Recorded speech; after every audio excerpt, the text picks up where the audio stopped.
Buenos días, mis queridos hermanos. Le ruego a nuestro Dios que nos envíe su Espíritu, que nos capacite para poder entender su verdad, su realidad, su perspectiva. Hoy vamos a tratar el último tema de esta serie, Cristo Creador y Dador de la Vida, que tiene por título Los primeros frutos. Nos hablará de un asunto que en realidad poco he escuchado yo predicar a alguien sobre este asunto. Y creo que este asunto tiene una relevancia también para nuestros días. Vamos a entrar en el tema y vamos a tratar de entender qué es lo que nos trata de decir. En realidad es un tema sencillo, no es un tema complejo, pero hay algunos detalles que yo creo que son relevantes para nosotros. Un tipo y un antitipo. Y fijaos, dice, cuando Cristo exclamó en la cruz, consumado es. Y aquí me quiero parar un momento porque recuerden que cuando Cristo termina la obra del lugar santísimo, la obra del lugar santísimo del día de la expiación, dice por segunda vez consumado es. Por lo tanto, aquí hay un tipo y un antitipo. Hablaremos sobre este asunto, ¿verdad? Porque, como les dije antes, creo que es un tema que poco hablamos sobre él, pero creo que tiene una gran relevancia en realidad. El Espíritu de Profecía tampoco habla mucho sobre esto. Sin embargo, hay algún que otro texto, ¿verdad? Con respecto a esto, y hoy trataremos de entender un texto que tiene que ver con nosotros, justo con el final, exactamente en este momento. Consumado es cuando lo dice por segunda vez, es decir, al final del día de la expiación. Por lo tanto, cuando Cristo exclamó en la cruz consumado es, hubo un gran terremoto que abrió las tumbas de muchos que habían sido fieles y leales al dar su testimonio contra toda obra de mal y magnificar al Señor de los ejércitos. Es interesante porque, como dije antes, hablamos muy poco sobre esta gente, pero en realidad cuando Cristo subió al cielo, no subió solo Él, porque es precisamente lo que trata de explicarnos los primeros frutos, ¿verdad? Dice, cuando el dador de la vida salió del sepulcro proclamando, yo soy la resurrección y la vida, convocó a estos santos de sus tumbas. Es decir, con la resurrección de Cristo también salieron a la vida los santos. No sabemos quiénes son, dice que son referencias, ¿verdad? Supongo que de toda la historia de la humanidad hasta este momento, y que estos santos suben con Cristo una vez al cielo, ¿verdad? Dice, mientras vivían, habían testificado resueltamente de la verdad. Ahora habían de ser testigos de aquel que los había levantado de los muertos. Estos, dijo Cristo, no son más cautivos de Satanás, es decir, fueron llevados con él al cielo. Los he redimido, los he traído de la tumba como primicias de mi poder, para que estén conmigo donde yo esté, para que nunca más vean la muerte ni experimenten pesar. Dice, durante su ministerio Jesús levantó a los muertos dándoles vida. Resucitó al hijo de la viuda de Naín, a la hija de Jairo y a Lázaro, pero ellos no fueron revestidos de inmortalidad, es decir, volvieron a pasar al descanso, ¿verdad? Después de haber sido resucitados, continuaron estando sometidos a la muerte. Pero los que resucitaron en ocasión de la resurrección de Cristo fueron resucitados para vida eterna. Ellos fueron la multitud de cautivos que ascendieron con Cristo como trofeos de su victoria sobre la muerte y el sepulcro. Después de su resurrección, Cristo no se mostró a nadie sino a sus seguidores, pero no faltó testimonio en cuanto a su resurrección. Aquí hay algo que es sumamente importante en este tipo antitipo. Dice, después de su resurrección, después del consumado es, ¿verdad? Dice, Cristo no se mostró a nadie sino a sus seguidores. Esto es una referencia clara a un texto que lo vamos a leer enseguida, un tipo del antitipo de los 144.000 de la boda del Cordero en realidad. Porque en la boda del Cordero solamente participarán los 144.000, aquellos que se han preparado para la boda del Cordero. Sin embargo, en la profesa iglesia, la iglesia militante, hay mucha más gente, pero la iglesia triunfante no hay tantos, o sea, son pocos en realidad, es un grupo pequeño, ¿verdad? Dice que Cristo se les muestra a los 144.000, a sus seguidores, no a todos. Estamos hablando del sellamiento, estamos hablando de la boda del Cordero. Recuerden que es la venida silenciosa, ¿verdad? En el marco de la segunda venida, la boda del Cordero es considerada como la primera venida silenciosa. Es decir, serán sellados, participarán en la boda del Cordero y también resucitarán los 144.000, los que son del marco del día de la expiación que empezó a partir de 1844, ¿verdad? Hasta la boda del Cordero. Por lo tanto, esta gente resucitará. Lo vimos en un texto con anterioridad. De nuevo, lo estoy comentando, pero no lo he buscado, ¿verdad? Para traerlo. Pero de todas maneras, no se trata de convencer a nadie. Yo os digo lo que tengo, lo que sé que está escrito. Luego todo el mundo tiene que investigar, ¿verdad? No me tenéis que creer a mí. Yo simplemente os explico, este texto existe y pues toca investigar, sin más, ¿verdad? Por lo tanto, de lo que nos está hablando aquí es que Cristo no se mostró a nadie, sino a sus seguidores, ¿verdad? Esto en el antitipo, es decir, en nuestra realidad, Cristo sellará a los que han participado en la boda del Cordero, a sus seguidores, ¿verdad? Dice, pero no faltó testimonio en cuanto a su resurrección. Y esta es la obra de los 144.000 que ahora veremos en un texto. No faltó testimonio en cuanto a su resurrección, en cuanto que han sido sellados, en cuanto que son el pueblo escogido, la iglesia triunfante, ¿verdad? Dice, los que fueron resucitados con Cristo aparecieron a muchos. Cuidado con lo que trata de explicarnos aquí es el tipo, pero también el antitipo. Cuando dice por segunda vez consumado es, esta resurrección, esta gente que resucitará, ¿verdad? Que son parte de los 144.000, a partir de 1844 en adelante, dice, aparecieron a muchos, por eso dice, no faltó testimonio en cuanto a su resurrección, tampoco faltará la segunda vez cuando dirá por consumado es decir, después de la boda del Cordero, ¿verdad? No faltará testimonio en cuanto a su resurrección. Los que fueron resucitados con Cristo aparecieron a muchos, declarando, Cristo ha resucitado de los muertos y hemos resucitado con él. Dieron testimonio a la ciudad del cumplimiento del pasaje, tus muertos vivirán, sus cadáveres resucitarán, despertad y cantad, moradores del polvo, porque tu rocío es cual rocío de hortalizas y la tierra dará sus muertos. Dice, esos santos contradijeron la mentira que propagaba la guardia romana que había sido sobornada con este fin, que los discípulos habían venido de noche y se habían llevado a Cristo. Este testimonio no pudo ser silenciado. Aquí, lo que trata de decirnos en el tipo, lo estudiaremos ahora en un texto que lo tengo preparado para esto, pero está hablando de los 144.000, y cuando Cristo sale del lugar santísimo y pone la mano sobre el macho cabrío, los pecados sobre el enemigo, ¿verdad? Y los 144.000 los llevan al desierto, le llevan al desierto, ¿verdad? Lo que trata de decir aquí es, el enemigo tiene a todo el mundo en su nómina, ¿verdad? Porque eso es lo que trata de decir. Esos santos contradijeron la mentira que propagaba la guardia romana que había sido sobornada con este fin. Esto mismo dirán en estos tiempos, por esto vemos que todo el mundo pospone todavía, dice, no, lo que está pasando aquí ahora no revela que la venida de Cristo es inminente, ¿verdad?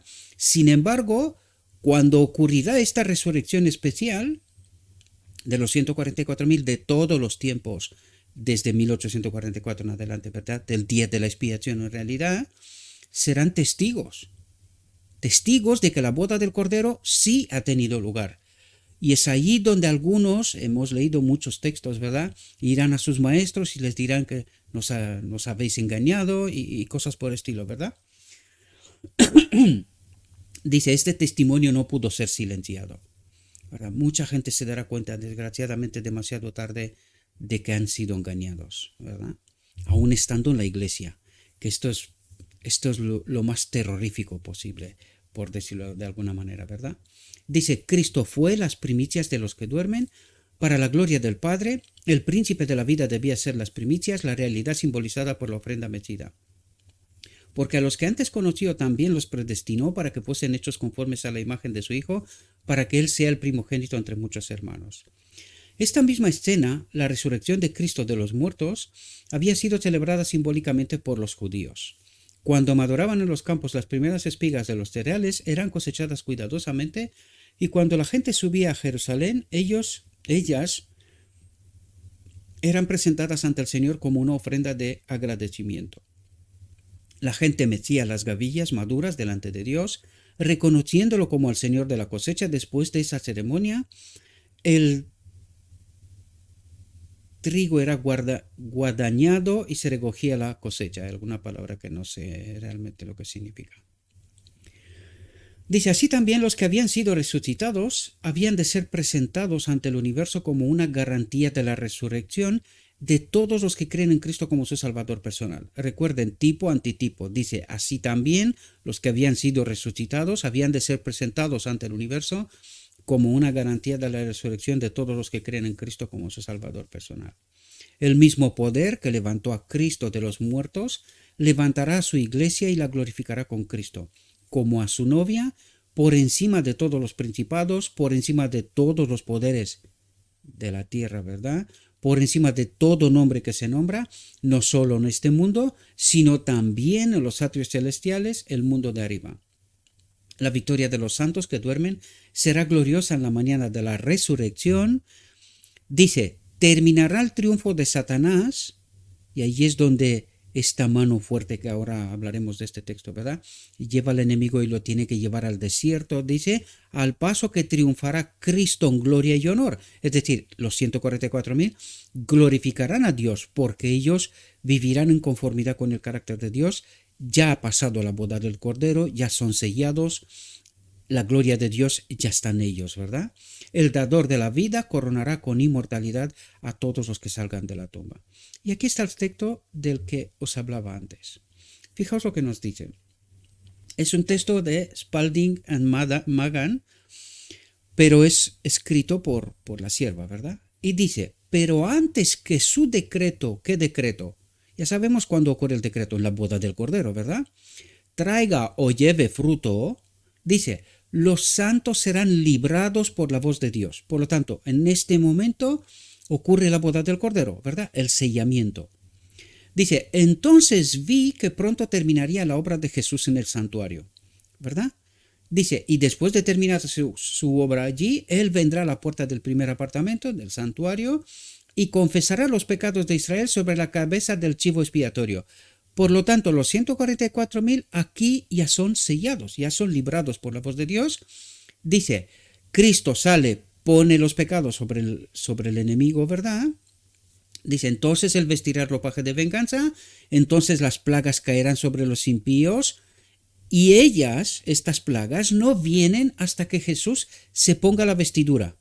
Cambie de vestidura de sumo sacerdote, de rey de reyes, ¿verdad? Y asuma su lugar sobre la gran nube blanca. ¿Qué nube blanca? La misma que cuando ascendió por primera vez, ¿verdad? Pues con esta gran nube blanca vuelve, que representa a los ángeles, ¿verdad? Dice, entonces, mientras las plagas están cayendo, el chivo expiatorio está siendo llevado. ¿Por quién? Por los 144.000. Son ellos los que glorifican a Dios, y aquí hay mucho significado y mucha enseñanza en realidad. El enemigo tiene en este momento en su nómina, por decirlo, ¿verdad? En su tren, a todos los poderes de la tierra, ¿verdad? Porque en realidad la visión nos dice que todo el mundo está en este tren, a excepción de un pequeño grupo, este pequeño grupo siendo los sellados, los 144.000, ¿verdad? Los 144.000 en este momento llevan, es decir, cuando dice lleva el chivo expiatorio, está siendo llevado al desierto, este hecho de que los 144.000 dan testimonio de la gloria de Dios, en ellos se ve la gloria de Dios, ¿verdad? Recuerde que hemos leído en la visión de los dos tronos, dice que terminarán adorando a los santos, pero no a los santos, sino que al Dios que está en ellos, ¿verdad? La gloria de Dios que está en ellos. Pues al mismo tiempo que estamos glorificando a Dios, lo que estamos haciendo es anular toda la obra del enemigo. Por eso dice está siendo llevado. Recuerde que el enemigo quedará aquí, ¿verdad? Los demás, a través de las plagas, pues perecerán, ¿verdad? Porque son la obra del enemigo en realidad. Aquí hay mucho que podríamos hablar, ¿verdad? De cómo se finaliza toda esta batalla del Armagedón. Todo este engaño, pero también victoria de los santos en este mismo momento. Y esto es lo que está diciendo metafóricamente. Los santos demuestran que lo que Dios dijo es real. Ellos son la demostración. Ellos glorifican a Dios en un mundo en donde están empezando a caer las plagas. Es decir, estas plagas serán la obra del enemigo hecha aquí. Será una locura en realidad, ¿verdad? Pero los santos glorificarán a Dios. Esto es lo que trata de decir. En metáfora, llevan al enemigo al desierto. Anula su obra, ¿verdad? Y es ahí donde los demás, la iglesia militante y el mundo entero se dará cuenta de que han sido engañados. Había textos que lo leímos hace tiempo atrás, los que siguen el ministerio deben de recordar, ¿verdad? Que se vuelven a sus maestros y en fin, les declara que los han engañado, ¿verdad? Pues todo está en el marco de este momento, ¿verdad? Dice, él hace un gran esfuerzo en escapar, él sigue tratando de engañar al mundo, de anular la obra de los santos, pero terminará adorando a los santos, o sea, a los pies de los santos, tal como nos la dice en la visión de los dos tronos, que no adora a los santos, sino que a la gloria de Dios que está en ellos, ¿verdad? Pasa lo mismo que pasó con Cristo en el desierto, cuando el Padre lo despide, ¿verdad? Lo aparta, ¿verdad? En la tercera tentación de Cristo en el desierto, pues lo mismo ocurre aquí, ¿verdad? Dice, pero él es sostenido fuertemente por la mano que lo lleva, sostenido fuertemente por los 144,000 y la gloria de Dios que está en ellos, ¿verdad? Si se efectuara su escape, es decir, si el enemigo trataría de engañar a alguno o al pueblo de los 144,000, dice, Israel perdería sus vidas. No quedaría ni un remanente aquí. Pero sabemos que aquí lo que nos trata de decir es que en realidad los 144,000 serán firmes, llevarán al enemigo al desierto, ¿verdad? Vi que se llevaría tiempo en conducir al chivo expiatorio hacia la tierra del olvido, porque al mismo tiempo caen las plagas, el mundo ha de darse cuenta de lo que está pasando, ¿verdad? De lo que ha pasado, del gran engaño, en fin, de todas esas cuestiones. Dice, después que los pecados fueron puestos sobre su cabeza. Más o menos he tratado de explicaros lo que está pasando aquí en un texto tan poquito, en un tiempo, porque recuerden que el tiempo será muy comprimido, muy corto. Todos estos eventos irán con rapidez porque esta no es la obra de Dios, ¿verdad?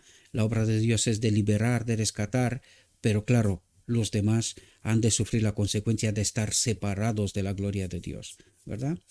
Y acto seguido será la venida de Cristo, ¿verdad? Bien, vamos a volver de nuevo a nuestra reflexión. Dice la ascensión de Cristo.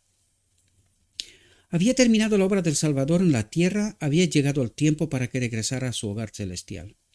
Y los sacó fuera a los discípulos hasta Betania y alzando sus manos los bendijo. Y aconteció que bendiciéndolos se separó de ellos y fue llevado arriba al cielo. Pero recuerden, no solo él, sino que todos los que fueron llevados a aquel grupo que resucitaron junto con Cristo, ¿verdad? Y que dieron testimonio en aquel momento de que Cristo ha resucitado. Dice, mientras asciende Cristo en el acto de bendecir a sus discípulos, un ejército de ángeles lo rodea como una nube. Cristo lleva consigo, recuerden que este es tipo antitipo también por la entrada gloriosa. O sea, Cristo cuando viene al final se lleva a sus santos de todas las edades, no solamente los 144,000. Los 144,000 son en vida en la boda del Cordero, pero hasta la venida de Cristo todavía hay un pequeño lapso de tiempo. Ahí serán resucitados todos y entrarán con Cristo en el reino celestial, y esta es la parte que nos trata de explicar ahora, ¿verdad? Tipo y antitipo, ¿verdad? Este es el tipo y el antitipo pues será nuestra realidad dentro de poco, porque en realidad mucho tiempo no puede tardar, porque lo que está pasando en este mundo es una locura, ¿verdad? No me paro a hablar sobre cuestiones porque esta gente no para de borrar materiales de las redes, ¿verdad? Tratan de engañar cuanto más. Esta es la obra precisamente lo que está ocurriendo en estos mismos momentos, pero mucha gente desgraciadamente no se da cuenta de esta realidad. Dice, Cristo lleva consigo a la multitud de cautivos, los presentará ante el Padre como a los primicias de los que duermen, como una evidencia de que ha vencido la muerte y el sepulcro. En los portales de la ciudad de Dios, una innumerable hueste de ángeles espera su llegada. Al acercarse, los ángeles que hacen de escolta se dirigen con tonos triunfantes a los que están en las puertas. Alzado puertas vuestras cabezas y alzaos vosotras puertas eternas, y entrará el Rey de Gloria. ¿Quién es este Rey de Gloria?, preguntan los ángeles que aguardan. Jehová el fuerte y valiente, Jehová el poderoso en batalla. Alzado puertas vuestras cabezas y alzaos vosotras puertas eternas, y entrará el Rey de Gloria. Otra vez preguntan los ángeles que esperan, ¿quién es este Rey de Gloria? Y los ángeles de la escolta responden con acordes melodiosos. Jehová de los ejércitos, Él es el Rey de Gloria. Entonces, aquí hemos de entender, y es como terminará enseguida, ¿verdad? Esto, hemos de entender que cuando el Padre pidió a todos los seres celestiales que le adoren porque es su Hijo, ¿verdad? Lo que está pasando aquí es un reconocimiento de esta realidad. Los ángeles, cuando habla de ángeles, habla de todos los seres celestiales en realidad, ¿verdad? Los que no han entrado en el pecado, reconocen a Cristo como Rey de Gloria, ¿verdad?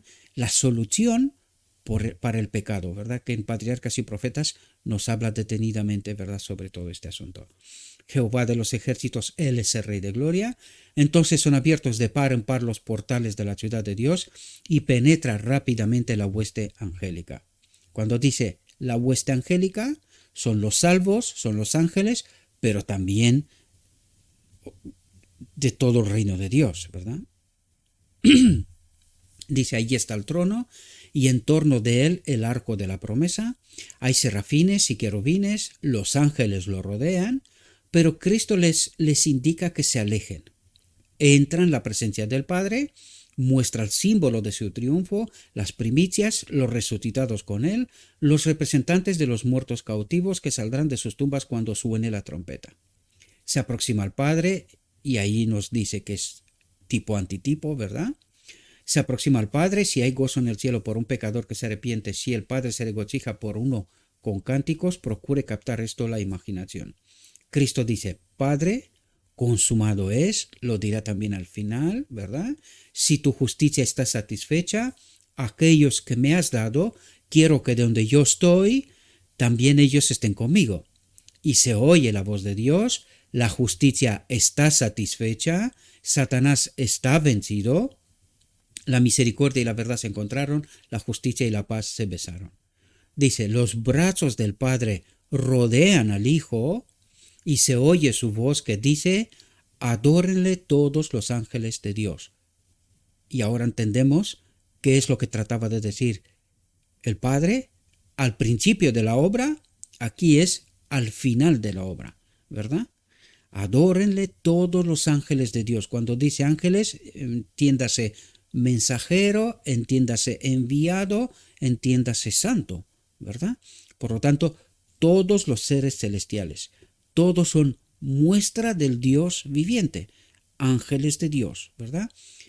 Y a no confundirse con los ángeles ministradores, ¿verdad? Bien, espero, mis queridos hermanos, que esta reflexión los haya podido ayudar. Lo he hecho tan rápido como he podido porque esta mañana la tengo muy ocupada. Con esto se termina esta serie, Cristo creador y dador de la vida, y en la próxima, a partir de la próxima, entraremos en una nueva serie, en este ciclo de doctrinas de Cristo, ¿verdad? Es así, bajo este tema engloba todas estas desde cuando empezamos hace 20 o por ahí reflexiones, ¿verdad? Están englobadas en las doctrinas de Cristo, y a partir de aquí dejamos al modelo y vamos a ver la aplicación en el pueblo de Dios, ¿verdad? Cómo se transfiere lo que el modelo ha hecho, la obra del modelo, en los creyentes, en los santos, ¿verdad? A partir de aquí entraremos cada vez más con mayor profundidad en este asunto. Vamos a ver cómo se aplica a nosotros la obra de Cristo, ¿verdad? Bien, mis queridos hermanos, les invito como siempre, traten de estudiar, llénense del Espíritu, ¿verdad? Es así como nos llenamos del Espíritu, a través del estudio de la palabra. Y le ruego a nuestro Dios que nos envíe su Espíritu, que nos capacite, que podamos entender su verdad, su realidad, su perspectiva. Y os deseo, mis queridos hermanos, que tengáis un próspero día y en todo lo que os he dicho, os lo he dicho en nombre de Cristo Jesús. Amén.